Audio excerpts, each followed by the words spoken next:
So you want to join the real estate industry, but you don't really know what the process looks like or where to start. That's okay, because we are going to walk through that. This is things I just kind of wish I knew as a new agent to help me better prepare for the industry.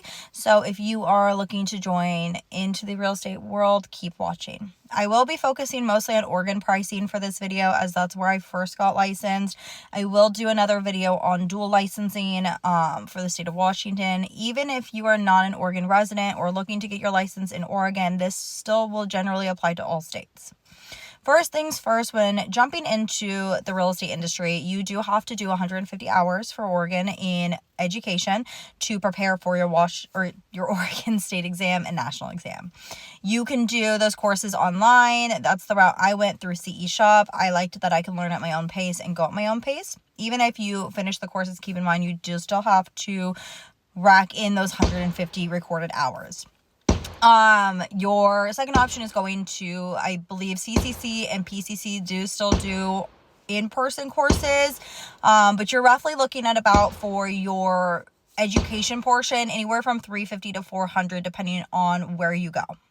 That is going to cover the 150 hours. Once you have completed the 150 hours, you can sign up to take your Oregon State and national portion of the exams at a PSI testing center. You can do this from your own home. However, the rules are a little stricter for that. I went in person to take it just because it was easier.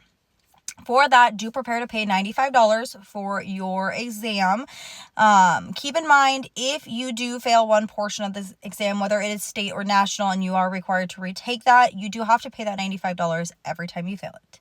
So do your best to pass it the first time. I would suggest for passing, handwrite out your notes. I'm a really bad habit of always typing my notes because I like things to look clean, and then I print them and highlight.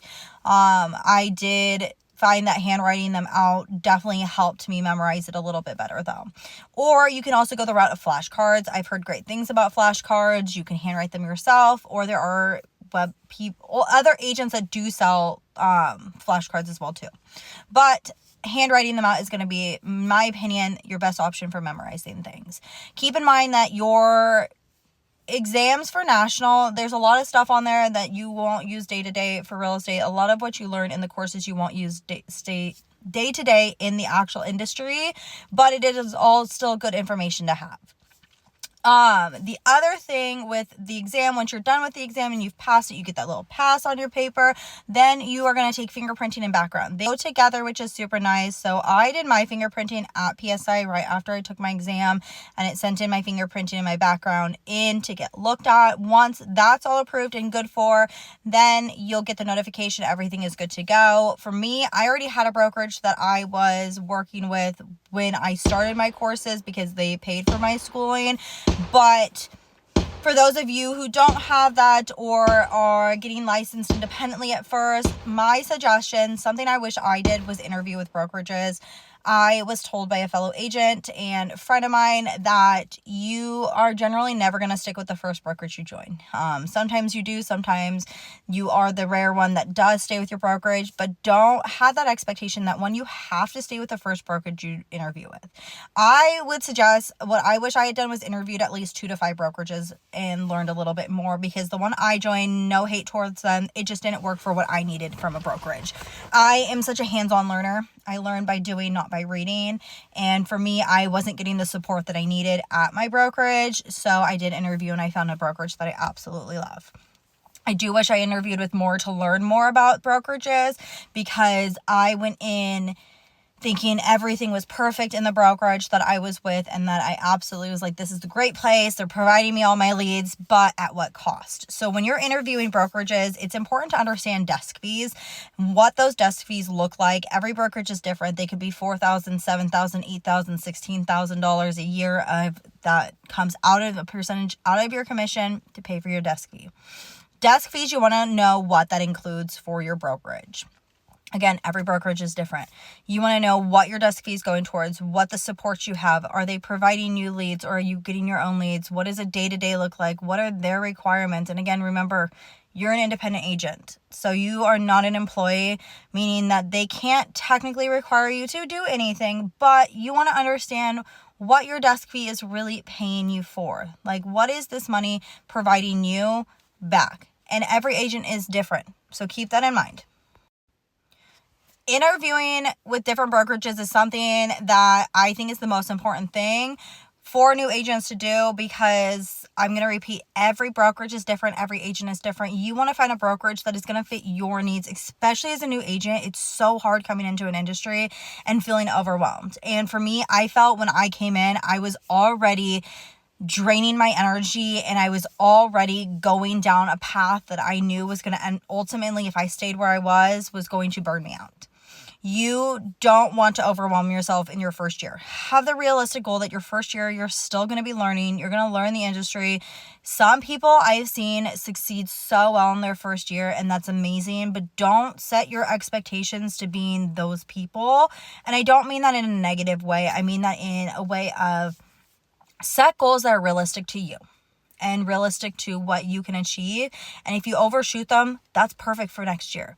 But set realistic goals for you, and it's okay that you don't sell or close on 25 houses in your first year.